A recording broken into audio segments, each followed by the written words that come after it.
the level adjustment power of the miracle, right? The level adjustment power of the miracle induces the right perception for healing. Until this has occurred, healing cannot be understood. Forgiveness is an empty gesture unless it entails correction. Without this, it is essentially judgment rather than judgmental rather than healing. So what I want we do, let's back up and let's just read the entire special principles of the miracles. We can make sure we put it in perspective. So the first thing to remember is what the miracle is. So the miracle we know is the change in thought from the ego's thought system to the Holy Spirit's thought system. Right? So that's the miracle. The change is a change in thinking, and that's very important. And so when it's talking about miracle workers, it's talking about those that practice changing their thinking. So this section is basically a principle to guide our thinking. Right? Oh, let me turn on my. Well, that's true. That's true, and that's the case for everybody. That's right. But I mean, uh, in that sense, though, every time we forgive in that moment, we're a miracle worker, and in every moment that we judge, we're not. So, in a sense, like in other words, we're not working towards becoming a miracle worker in a sense that it's something down the line that we do. We're every time we forgive, if something comes in our mind that we judge right now and we forgive it, then in that moment we're a miracle worker. So overall, generally, you are a miracle worker. It's just that you demonstrate that you are by your forgiveness. So it says the miracle abolishes the need for lower order concerns. Since it is an out of pattern time interval, the ordinary considerations of time and space do not apply. When you perform a miracle, I will arrange both time and space to adjust to it. So keep in mind that, remember that, thinking back to the earlier part, it says that the miracle, the time and space that the miracle covers is different from how long it takes. And remember earlier we talked about how the miracle takes care of learning that might have taken thousands of years. So what this is referring to the fact that, so let's say, for instance, to use a common example, the course talks about the authority problem. Let's say you have an authority problem, and so let's say there's someone in your life who it's a boss or an older relative or something that's always giving you problems. You got the authority problem. Yeah, like You're my always dad. bumping heads with that person, right? So maybe this lifetime it's a parent, let's say, and then maybe as another lifetime it's a boss, and maybe in another lifetime it's the principal of the school, right? But lifetime after lifetime, we continue to have these issues with somebody who's in authority over us. Maybe another time it's the government. Maybe one lifetime is a mixture between all of these, but there's always either somebody in government is giving us problem, or we're giving the government problem, or a parent is giving us problem, or something is always giving a problem with authority. What the course is saying is when we learn to forgive, we have that person that we have an authority problem with, and we forgive this person, that person becomes a symbol for all of our authority problems, right? So maybe we just have a problem with our boss, right? And we forgive our boss, but then we realize we're not as angry at our parent, or we realize we get in another situation where there's an authority situation and we able to handle it better, which means we don't have to incarnate another 500 times or 1,000 times, however many times, dealing with the same problem until we finally work it out manually, right? So that's why I said this is an out of pattern time interval, in the sense that we can solve for things in such a way to where we can resolve issues with the miracle in a much shorter period of time than it would take to manually work it out over a long period of time. Right. Any So questions about I can't necessarily notice that that? Is now, true. That is true. but what I'm doing is I'm actually saving. Well, you know what? I actually could notice it here. You have to be a little bit You have to open your normal noticing abilities. But if you're really honest with yourself, you can actually tell. It's just not as easy to tell here. I can see that, like how I'm reducing the amount of time that it's going to take me to learn how to forgive. Well, true, because the more you forgive, you carry that learning with you in your next lifetime. So then it builds upon that, and then you carry that with you into the next lifetime, and it builds upon that. And that's why, for instance, Gary Renard, this is his next to final lifetime, right? He'll come back another time as Ursa, and that'll be the final lifetime. But all the forgiveness work he did this time, and all of the forgiveness lessons he succeeded at this time, and all the course learning he's doing this time, it served him in his next lifetime where he was able to take to the course a lot easier. So that is correct. So your forgiveness Well, carries on, the learning carries on. I feel that I have forgiveness that is carried into this lifetime. I Probably know some. Yeah. because I knew to look for God. I knew that I had a strong enough connection to forgiveness and unconditional love that I knew that that's what I had to do with Yvonne, even though I didn't have this like the courage to do other things. And I also knew, and now I mean, how many people who are in abusive relationship with a chronic illness and like terrible mental health have the like the connection to teach their daughter what's happening piece by piece, even though I can't even see it. Hmm. I just knew without perception, like that says in this book. I knew without perception that that's what I had to do Good. because I knew It that was sounds like it. the only best thing to do. If I didn't know what the hell was going on, that was obviously the best solution. You mean like when you were focusing on unconditional love? Yeah, right. Yeah. I've told you about this before a little bit, but like I taught her, I said, so whenever there was like an issue that would happen that normally traumatize a child, I would break it down into little pieces. And I would always say with everything that this was just the way I could see it. And I was breaking it down with as little judgment and as like just basic building blocks as I could. But I'm not perfect. So I would do that. And then I'd make a joke about how adults so silly. They think they know everything. And then like look at it just so she'd laugh and kind of get her mind off of what happened. And then I would look at it through my version as much as I could open it to unconditional love. But I told her that that was the limited version because it's coming from me. So that gave her permission. And then I said, and the best way that you can help me is to move forward with this. Don't wait for me to learn this because it's not like you're going to be leaving me behind physically. You can help me whenever you want. So just learn this, go for it, and don't try to copy what I'm saying and not my example. I know that's not normal, but that's the best thing for you to do. And she did a pretty good job. She's not Awesome. traumatized or anything. Well, it definitely sounds like I guess art in a person might say like an inspired thought. So good. So Yeah. stuff Okay. like that can happen more and more as we forgive and open our minds to the right mind. And now, by the way, let me write the verse that we at. We're at 2.5.A.11. So let's go to 12. We have a clear distinction between what is created and what is made is essential. All forms of healing rest on this fundamental correction and level perception. All right. So going back to this image here, are you able to see the image on the board from earlier? Yeah, I'll turn or move it over. Yes. Right. So down here, which was made. This is Level made. perception is only because we're disconnected. We're not in oneness.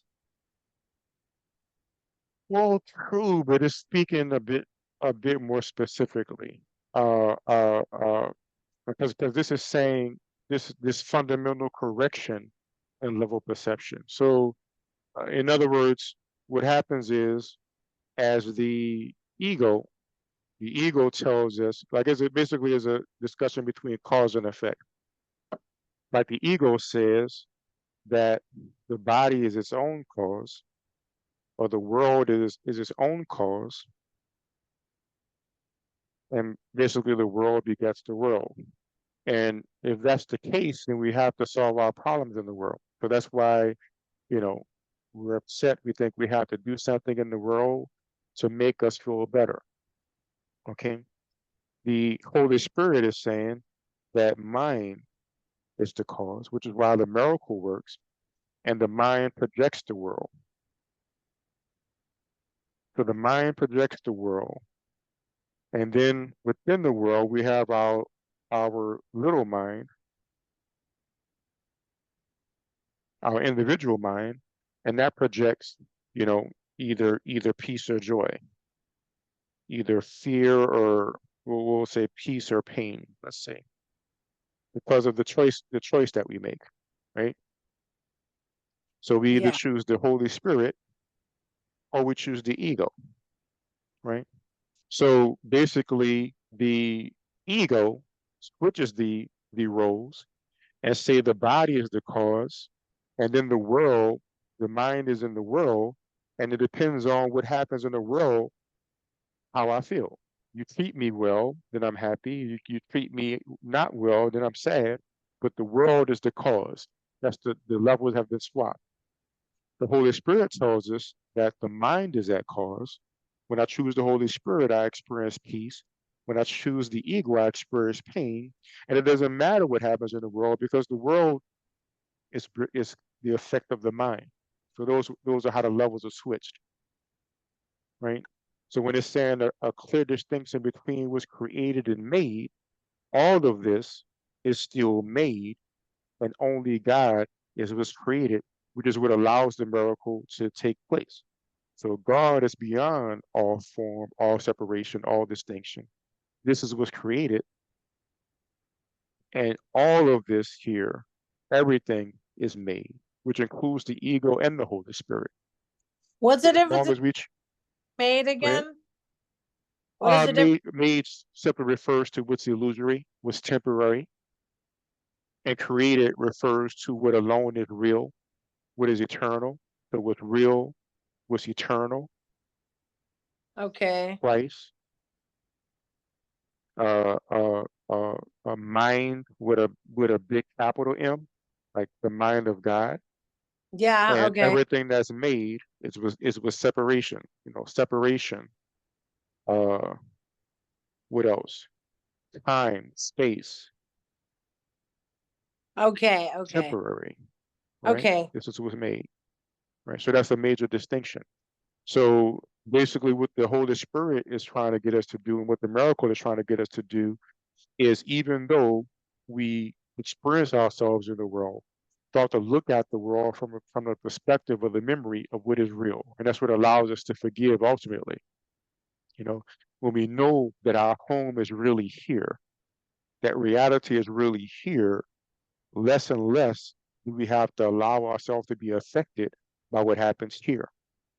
More and more we become cause rather than effect over our experiences, right? And we'll get into that in more detail later as the course starts to talk about the dream of the dream. It wants you to recognize yourself as a dreamer of the dream, as this dot that's projecting everything, rather than this little bitty self that's the effect. But it's like a progression. Right now we experience ourselves as this little bitty mind, right? As in the world as a victim. As we start to forgive, we start to recognize ourselves as, let's say, this mind that's projecting everything. And then eventually we realize that really we're a mind that's not connected to this world at all.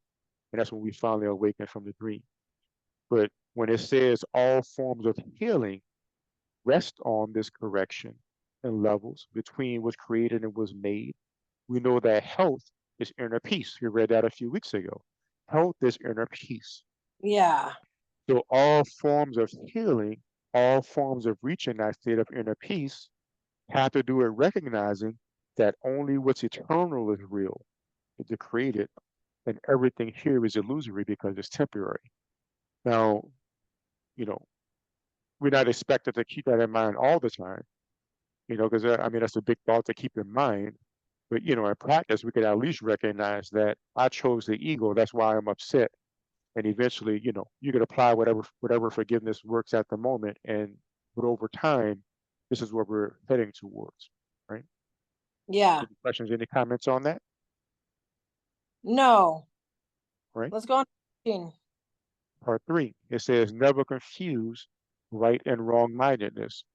Responding to any form of error with anything except the desire to heal is an expression of this confusion. Now, this is basically a restatement in a different form of something else the Course says, in a sense, uh, basically is nonsensical to respond to anything with anything other than love, right?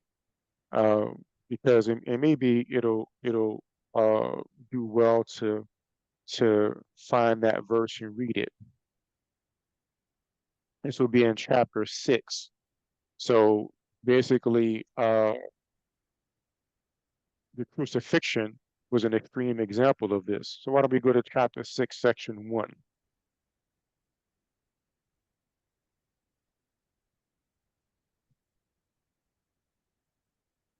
And let's go to chapter 6, section 1, paragraph 6. So I'll write it down. So this is a text, chapter 6, section 1, paragraph 6, 616. And it starts with, as Yeah. I have said. Awesome. Before. As I have All right. said before, That's right. As you teach, so to shall learn. you learn. If you react as if you are persecuted, you are teaching persecution. This is not a lesson a son of God should want to teach, but he is to realize his own salvation. Rather, teach your own perfect immunity, which is the truth in you, and realize that it cannot be assailed. Right? So I'll read that again. If you react as if you are persecuted, you are teaching persecution. This is not a lesson a son of God should want to teach if he is to realize his own salvation. Rather, teach your own perfect immunity, which is the truth in you, and realize that it cannot be assailed. Right? So going back to that earlier verse, it says, never confuse right and wrong mindedness. Back to chapter 2, chapter 2, section 5, responding to any form of error with anything except the desire to heal is an expression of this confusion. So putting these two things together, let's say somebody does something to us that makes us angry, right? What we're saying is, I'm vulnerable. What we're saying is, I'm not Christ. What we're saying is, my reality is not this eternal, changeless thing. What we're saying is, my reality is this: a little bitty body and a little bitty world and a little bitty self that can be hurt by something, that can be Yeah. affected by something, right? So, but when we respond with a desire to heal, we forgive, and instead what comes to us is nothing but love. And again, this doesn't mean that if somebody's attacking us and punching us in the head, we try to hug them in the moment, right? It may Yeah. mean punching them back to get them off you. Mm. But if someone's in their right mind, even while they're physically defending themselves, they won't be angry, they won't be judgmental, right? When they get the person off them and the person's on the ground and can't hurt him anymore, they won't start kicking them in the head. They Yeah. Yeah. stop the Exactly. person, yeah, and just probably still call the police to get the person arrested. I mean, otherwise they're going to keep hurting people, maybe hurt themselves. They do all the Yeah. normal things. But what will be motivating us will not be anger, will not be hate, will not be judgment. We can still be at peace, which means we'll still be responding with love, with a desire to heal, with an expression of peace, uh, rather than confusing, which is anger for anger, judgment for judgment. That's what that's talking about. So basically, whenever we respond with judgment, we're confusing right and wrong mindedness. We're confusing love and fear. We're confusing the real solution with the solution that won't really help us, right? Any thoughts on that? Yeah. Yeah. I understand that. So the next paragraph, the miracle is always a denial of this error and an affirmation of the truth. only right-mindedness can correct in a way that has any effect. Because the only problem is that we chose the ego. That's the only solution is to choose the Holy Spirit. Pragmatically, what has no real effect, has no real existence, its effect then is emptiness. Being without substantial content, it lends itself to projection, right? Because if we choose the ego, we'll deny our guilt and eventually project it out. The level of judgment power, Yeah, right. Exactly. Because like if that issue with my friend Season, if I were to choose the ego, I might make myself a victim and say, why does this always happen to me? And that's then I right, start living in that negative space. And then, according to Abraham Hicks, when you live in that space, you attract more of it. And then somebody else gets mad at me and I say, see, this is the way this is. And it's just because that's what I'm focusing on and that's what I'm looking at. And then I might actually like have so many problems that I end up giving up. I'm like, okay, whatever. This doesn't matter anymore. But if I choose spirit, it helps me to stay in the light, stay in forgiveness and love. And I do save time just right there. that's right. Tons I of mean, time. just even just saving, not even talking about like the out of time thing, just simply saving time from sitting there soaking for a while, right? Instead of sitting there soaking and being upset, I mean, you could be doing something else. Or maybe I'll So, feel dejected that I'll start eating unhealthy food and my face will get all full of eczema and I won't be able to walk for like a year. And then it'll take me all that time to wake up and snap out of it and realize that I haven't been taking care of myself because I got depressed. hmm, I mean, that sounds like a That's monumental difference, or improvement or change between. So yeah, I mean, forgiveness does have real effects, yeah, when we apply it and we change our behavior based upon it. So now, keeping all this in mind, now we're at the verse that we started at, right? The yeah, level of judgment power of the miracle induces the right perception for healing, right? Because now we see everything in their proper order. Now we see that mind is the head and the world is the effect. And we also recognize that God is the eternal is only what's real, and everything else is illusory. Everything is in order now. The level of different power of the miracle induces the right perception for healing. Because now that I have that in order, I can forgive, and we know healing is inner peace. So right perception leads to healing because forgiveness leads to inner peace. Until this has occurred, healing cannot be understood because, for all the things we said earlier. Forgiveness is an empty gesture unless it entails correction. Without this, it is essentially judgmental rather than healing. So this is actually a sort of nod to what will be amplified as we go along in the course of forgiveness to destroy. So, in a sense, basically, there's a part of the course that says the ego has its plan for forgiveness as well. Basically, it's like a trick.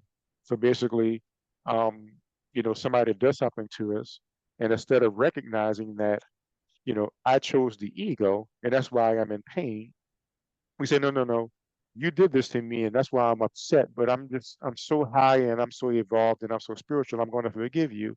And even though you did what you did, and you really hurt me, you're really evil person, but still, I'm so advanced that I forgive you yeah, because I'm. that's just out of the ego. Yeah, exactly. And that's what it is. That's what this is talking about, right? So we have to really recognize, for instance, like we said earlier, that we're the same. As long as I believe I'm different from you, and I'm forgiving you because I'm so much better than you, and you're so evil, so I'm forgiving you because I'm so spiritual. That's not really forgiveness. But if we recognize I have an ego and I have a right mind, just like you have an ego and you have a right mind, I have a choice for the Holy Spirit, and you have a choice for the Holy Spirit. We're the same. Sometimes I choose the ego. Maybe right now you're choosing the ego. Um, I have a choice for the Holy Spirit. You have a choice for the Holy Spirit, but I'll choose for me right now the Holy Spirit so I can experience peace.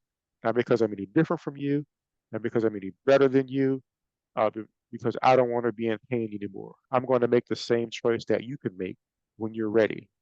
That's more along the lines of the forgiveness that the Course is talking about, where we recognize we're all the same.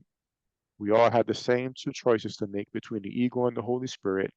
And now when I make that choice, when I recognize my pain has nothing to do with you, because I am the dreamer of the dream. I'm the one that chose the ego. And because I made that choice, I can choose again. Now I'm no longer projecting my guilt onto you because I recognize it's my guilt. But then I can recognize, you know what? Because what here is made, this is illusory. What's illusory can't possibly have destroyed heaven, which is eternal, which is changeless.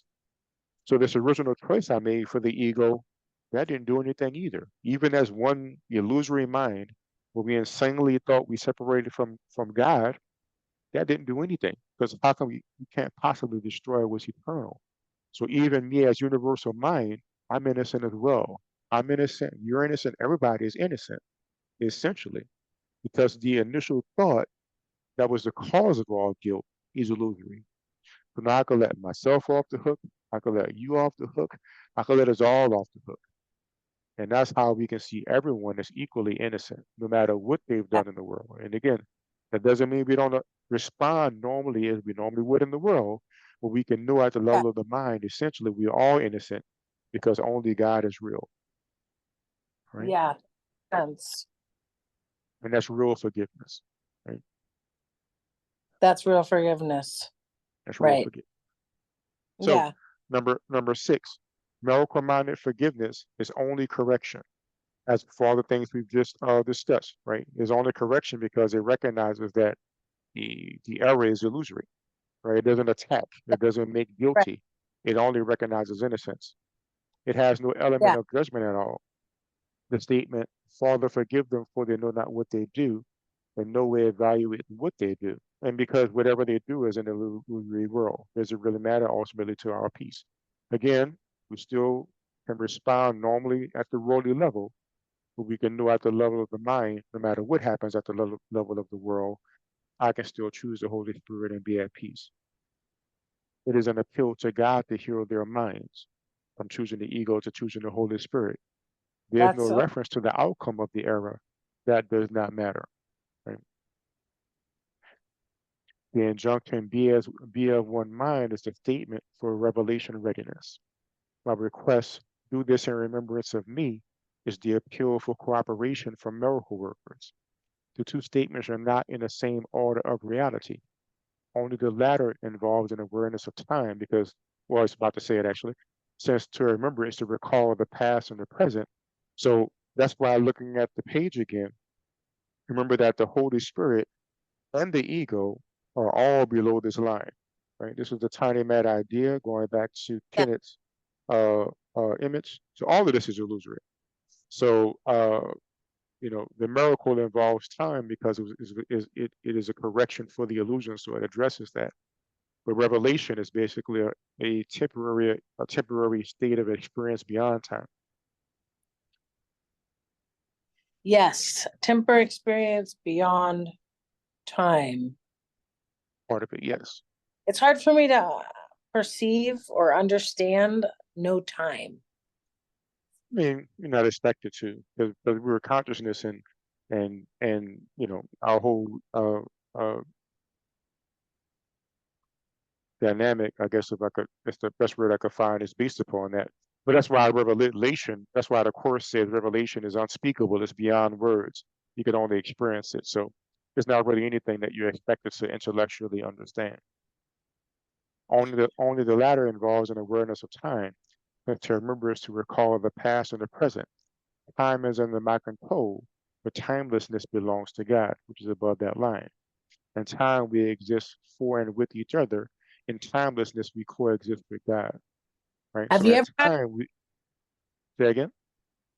have you ever had a revelation? No, I have not. I've had an experience of expanded awareness of existing as uh, uh, uh, like the dreamer of the dream, but never revelation. But that's not important. It's I've not had the a given. revelation Right? either. I've Yeah, had those. it's not a given that we're going to experience it. So, Okay. but I mean, the purpose is not to experience revelation. The purpose of the course is to experience inner peace. If you experience revelation, fine. If you don't, fine. It's, it's not to say you have to experience revelation to reach enlightenment. It's just, that's one of the things you can experience. It's not a big deal. But as long as you Okay. forgive, you'll experience inner peace, and that's what really matters. So the last paragraph, you can do much on behalf of your own healing and that of others if, in a situation calling for help, you think of it this way. I'm here only to be truly helpful. I'm here to represent him who sent me, which ultimately is the Holy Spirit. I do not have to worry about what to say or what to do because he who sent me will direct me.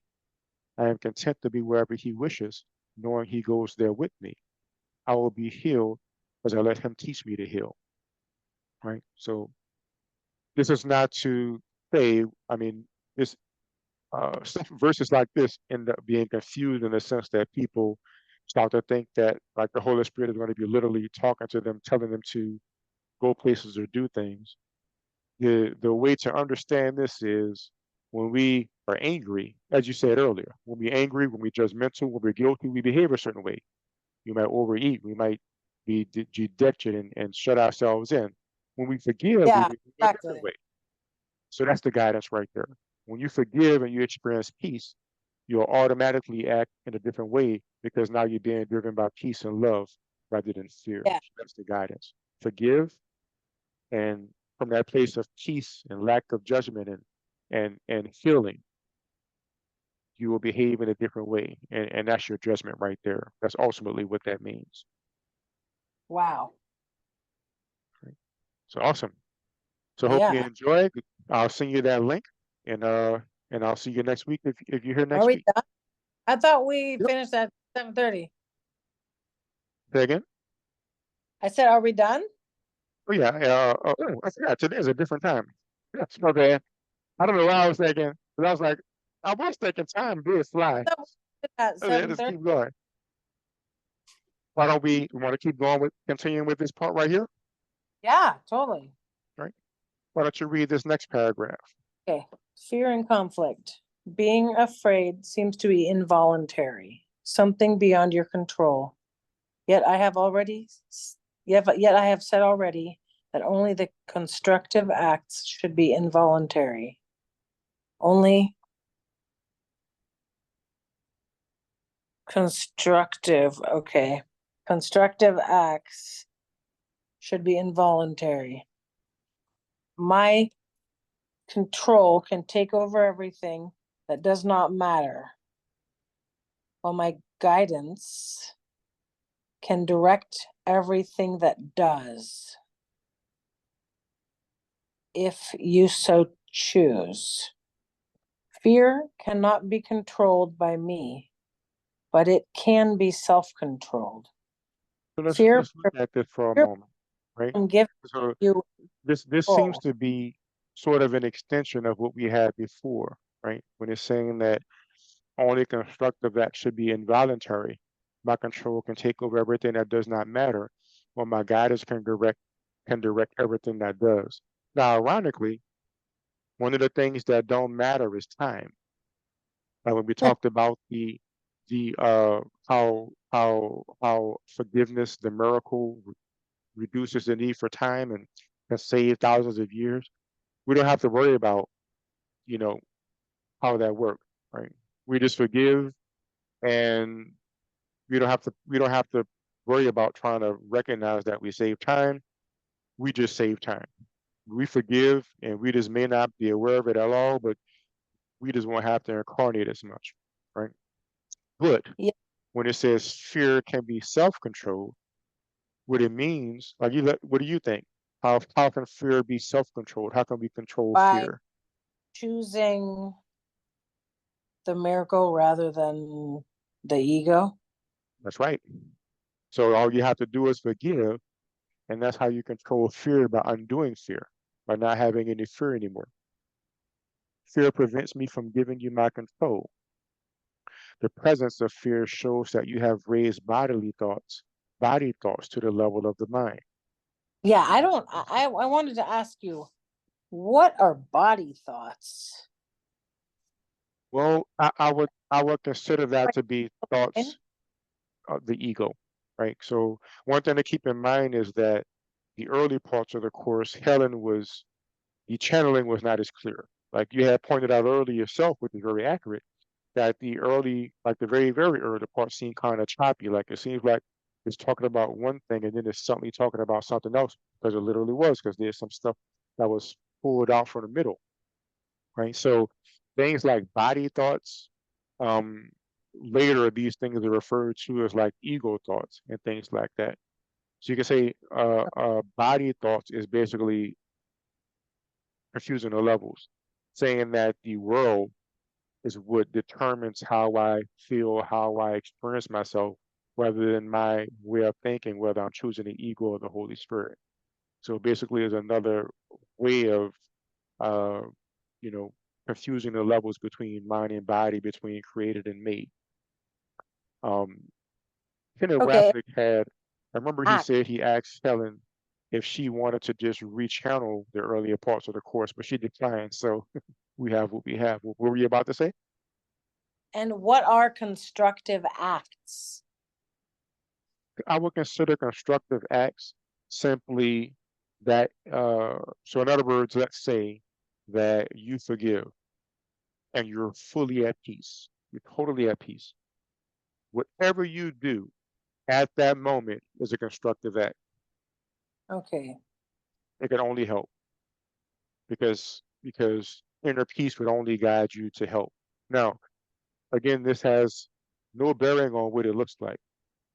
You can forgive, let's say, and you're perfectly at peace and you see somebody struggling across the street, you know, and you help them across the street, just out of a natural expression of how you feel at that moment. That's a constructive act. Or somebody can be about to hurt you and you have to defend yourself and you forgive and you're perfectly at peace and you punch them in the face and then they leave you alone, right?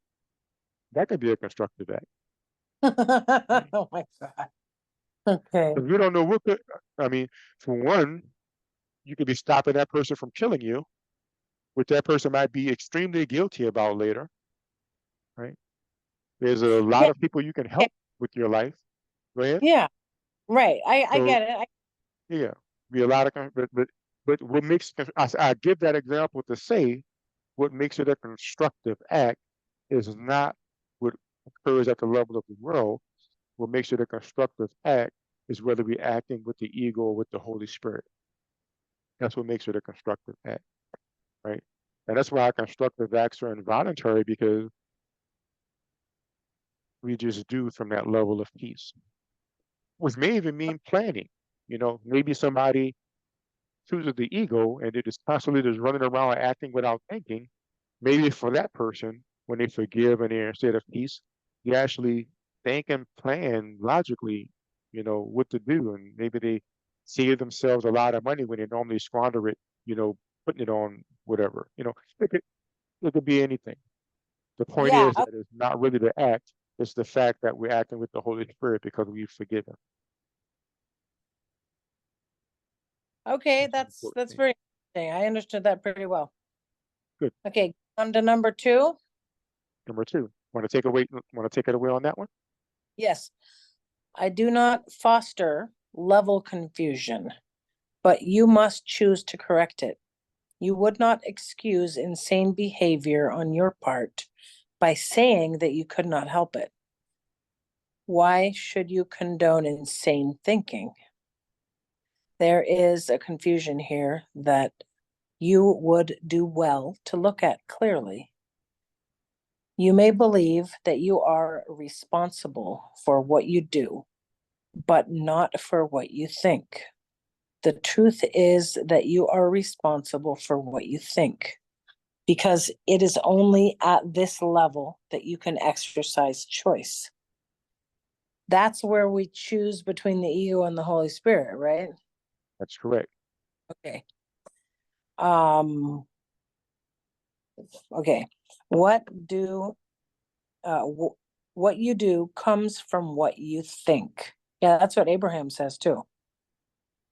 You cannot separate yourself from the truth by giving autonomy to behavior.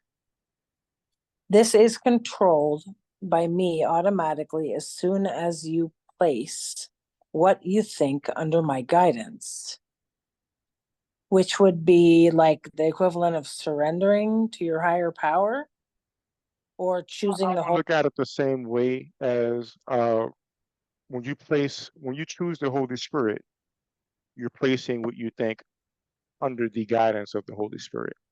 Right. So you're in So, tune that feeling of guidance.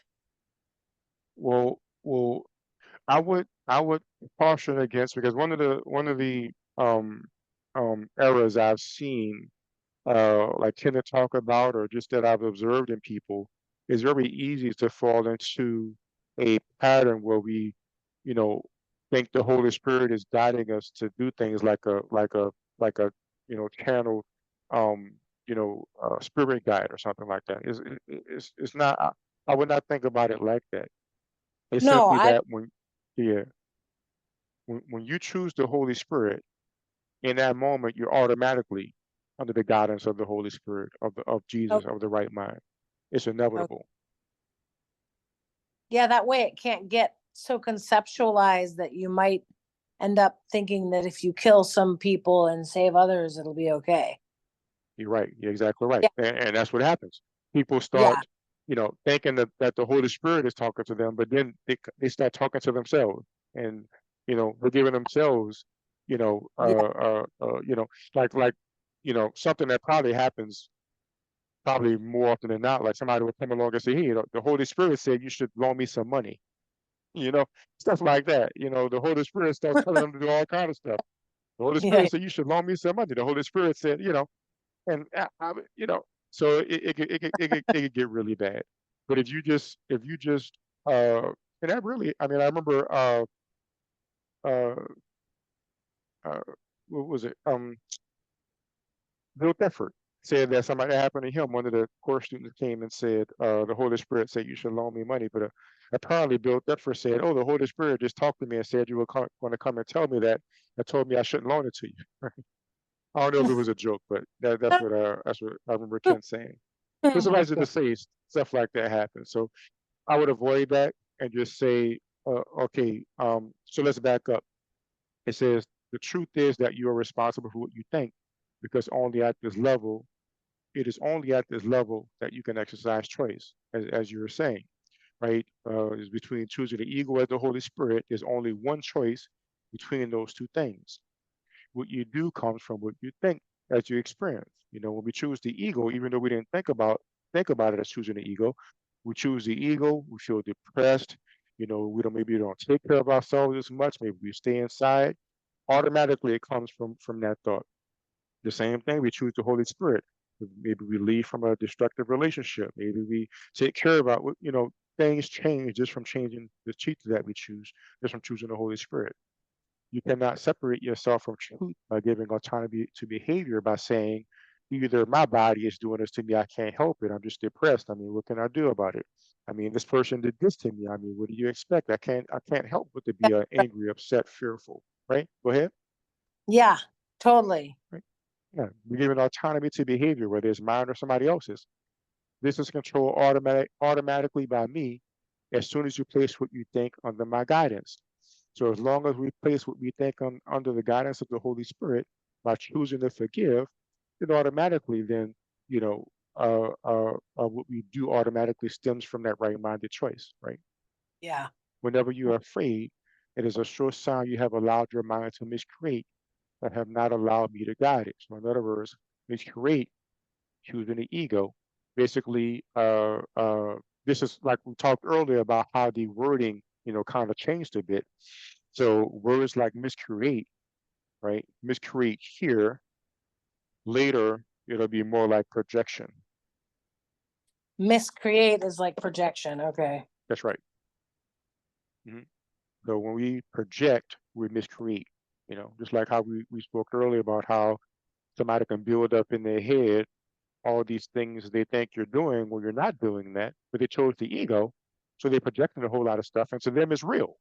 And that's how you can see that where the word miscreate comes up, because if we Yeah. could believe somebody attacked us and they didn't really attack us, but in our mind it's real. So basically we've created this scenario of attack, but it's not real, and we made it to give service to judgment, and thus they call it miscreation. But more over time it becomes uh, called more and more projection, right? I And I'll read the really, next paragraph.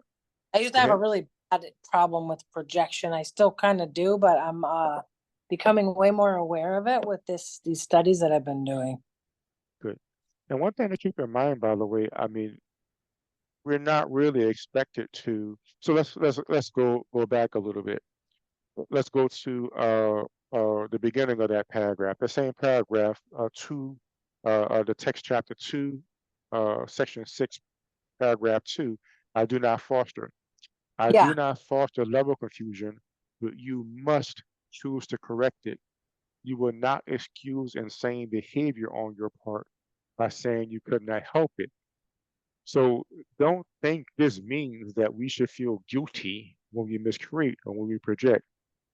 There's another part of the course that Kenneth Raptic references a lot that says, don't, as a bad paraphrase, it says basically, don't bemuse yourself of your shadows. That's why you're here. People don't come here unless they're miscreating. That's why they're here, because it shows the ego. So choosing the ego or miscreating is a given. It's not the exception. It's the rule, not the exception. Because we wouldn't be here if we were choosing the Holy Spirit all the time. So I just say that to say, don't beat yourself up if you realize you judging all the time, or you realize you went the whole day without forgiving anybody, or whatever the case is. I mean, that's why we're Yeah. here, because that's what Another we're willing to do. example of how it affects my real life, like miscreating, projection, all of all of the things that happen to me because I'm sick and all that stuff. I have this projection that I'm trying not to be sick, right? But then it affects me in this way that I realize that I'm not really accepting myself as I am with like right now in this world, in the real world. And then it makes me drink more caffeine. And that feeds all these conditions. And then when I do, the more I really do accept myself as I am right now, and accept that I am actually more the spirit than the body that's here, there's like no need to there's not as much of a need to cover up what's happening, which is really easy with caffeine. So that's actually it's actually been helping me quite a bit. Good. In other words, you drink less caffeine because you have no more need to defend against whatever pain was there. Yeah, I do Good. drink less, spend consistently less, and I think I'm actually going to be able to get to the point of it being none, which is really important for me. But I've been Good. struggling with that for over a year and a half. So it's that one detail is helping a lot. Good. And that's a very good example of what we just read, right? It says uh And it let's makes me find insane here. because I'm literally like doing all these things, and even though they hurt me, that's total insanity.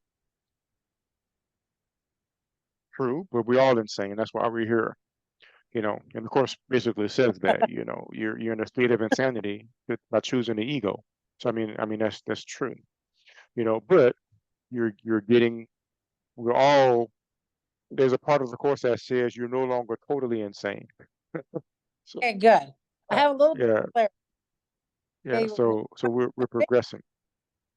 And what you said, I mean, it perfectly reflects, what this course says. It says what you do comes from what you think. Shows the ego, we behaved in a certain way. There was a lot of caffeine to cover over, right? It says, you cannot separate yourself by giving autonomy to behavior. This is controlled by me automatically as soon as you place it under my guidance. You start to choose the Holy Spirit, automatically you start acting in a way that's less self-destructive, well, I right? can't hear guidance as well either when I'm on caffeine. Say again. I can't hear guidance as well either when I'm on caffeine. Okay, well, I would tweak that just a little bit. I would tweak that just a little bit. And this may be a bit of a stretch. Okay, if we take caffeine and we feel like we can, so let me actually illustrate this. All right. So our experience that is that we get caffeine and the caffeine, let's say it makes us a bit fuzzy and can't hear guidance. Like that's Yeah, our experience, right? Right. But what the course is telling us is this. The course is saying this is what happened. As a mind, we got afraid because we chose the ego and we yeah, felt fear because of that.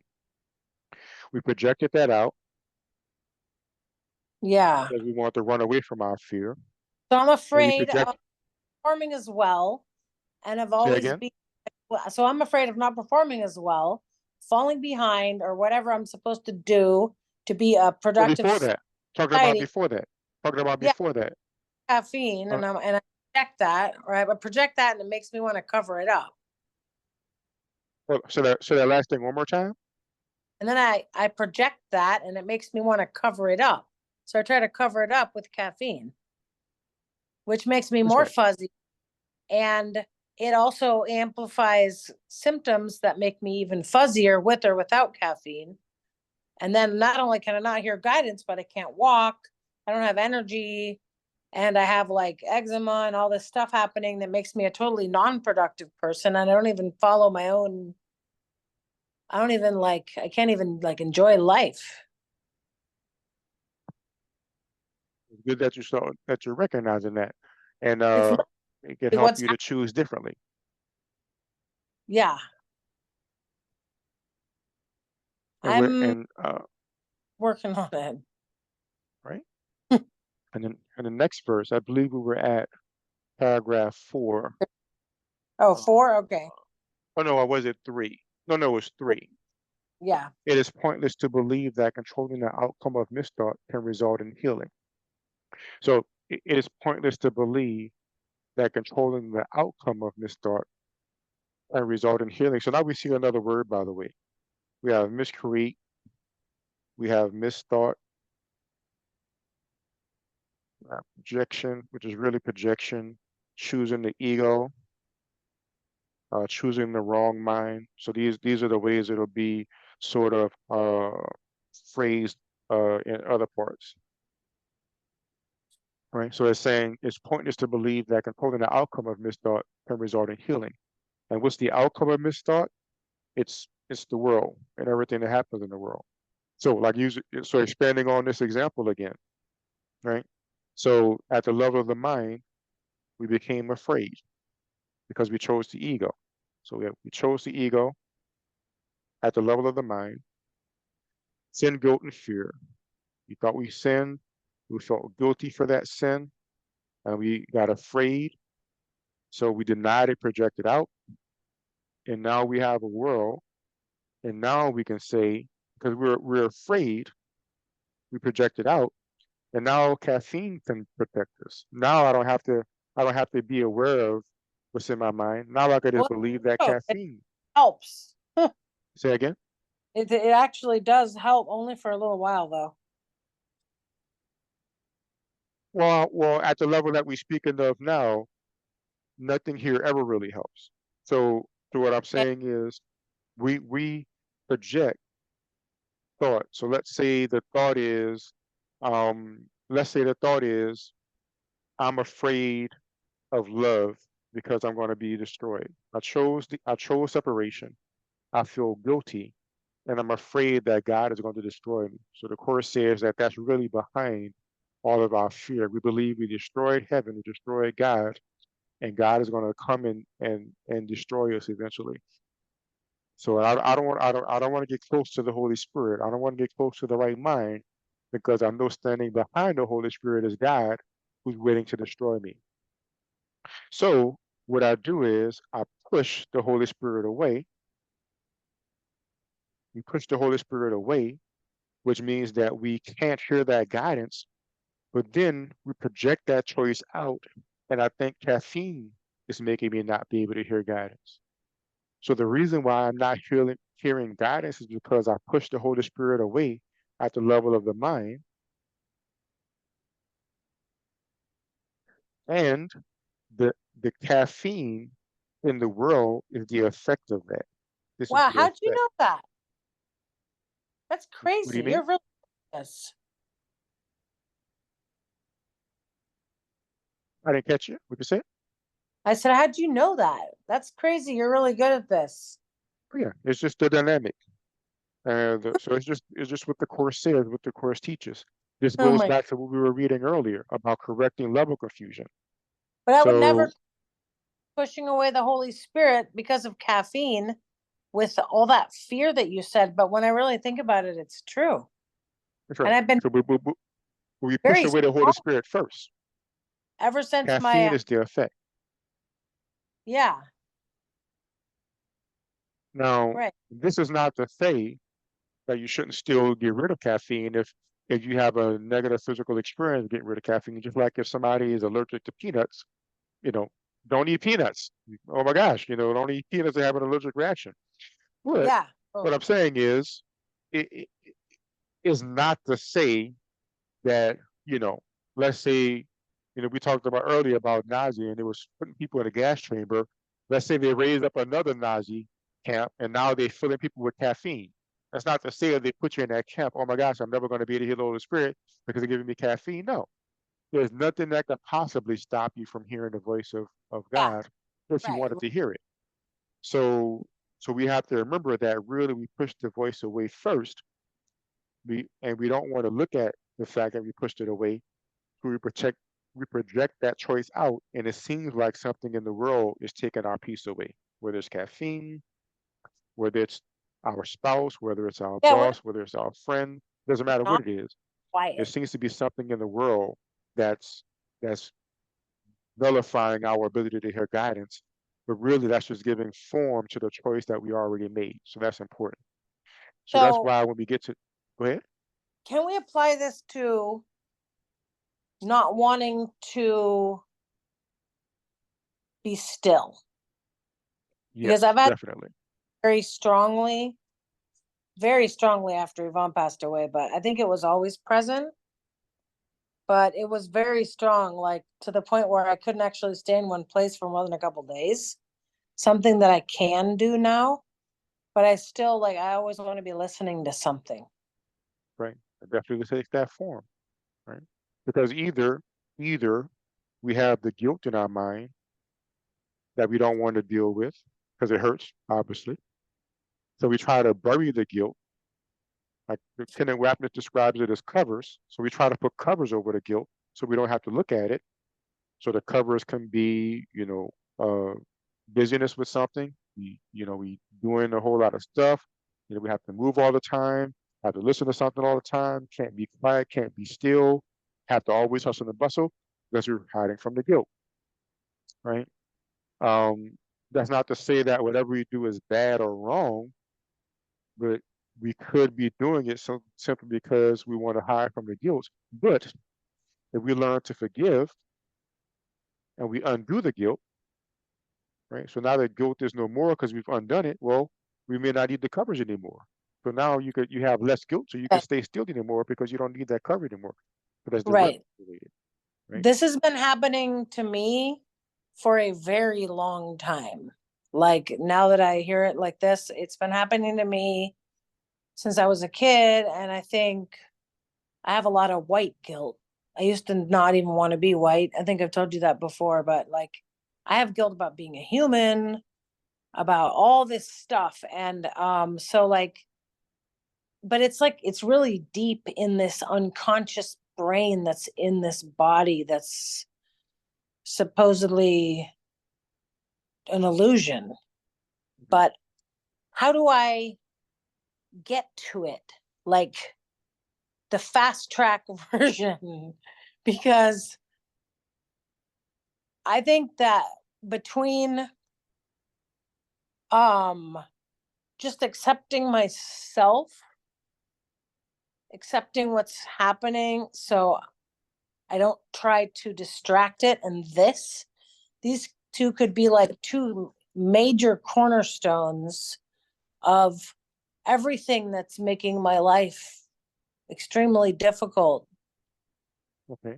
But the guilt, I don't know how to get to it. Like, because I can forgive somebody like that's happens passing by or whatever, but there's this big churning thing that's underneath, and it's very well hidden. Answer that two ways. Answer that two ways. In one of my earlier classes, I came up with something called the analogy of the onion. This would be an eight, analogy of Okay. the onion. So let's review that analogy. Analogy of the onion, right? So what you're saying is there's a wider guilt here that I mean, it's bad, but it's deep. Yeah, And how do I get to that guilt? How do I get to it? so bad that I would rather die without even recognizing it. There you go. All you have to do is just start at the top here. So you said you could forgive somebody who's just walking by. The person walks by and Hard. bump into me, right? Say again. It's hard. I have trouble forgiving things that actually affect me. Okay. Well, okay, maybe that's hard. So maybe let's say uh it affects you and it's hard. So that means that that's something above that too. What's something easy for you to forgive? Like what's something that's really easy? Um,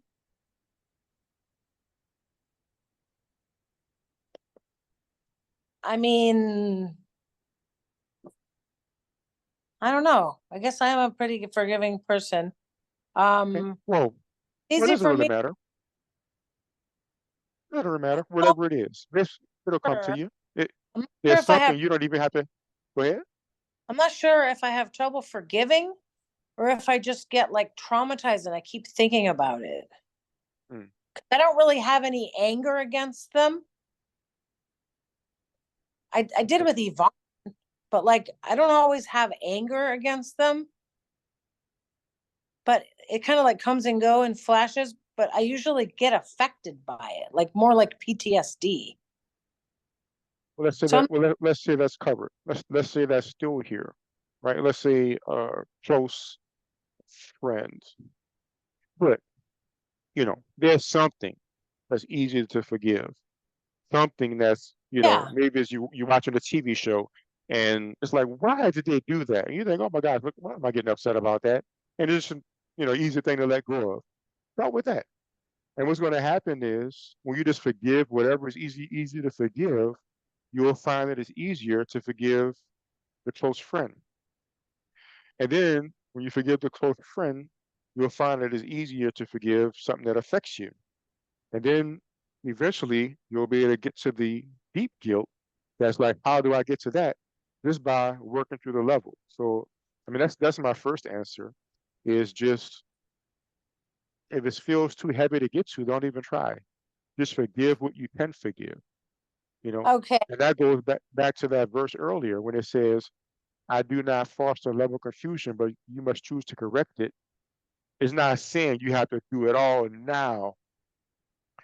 It's basically saying if it's going to go away, you have to choose to correct it, right? Well, like the course said earlier into the introduction, it's up to you to choose what part you want to take at any given time. So if this is really hard to forgive, don't worry about it. You know what? I know I'm angry with that person. I know you know, I just want to strangle that person whenever I see them. I know I'm not ready to forgive.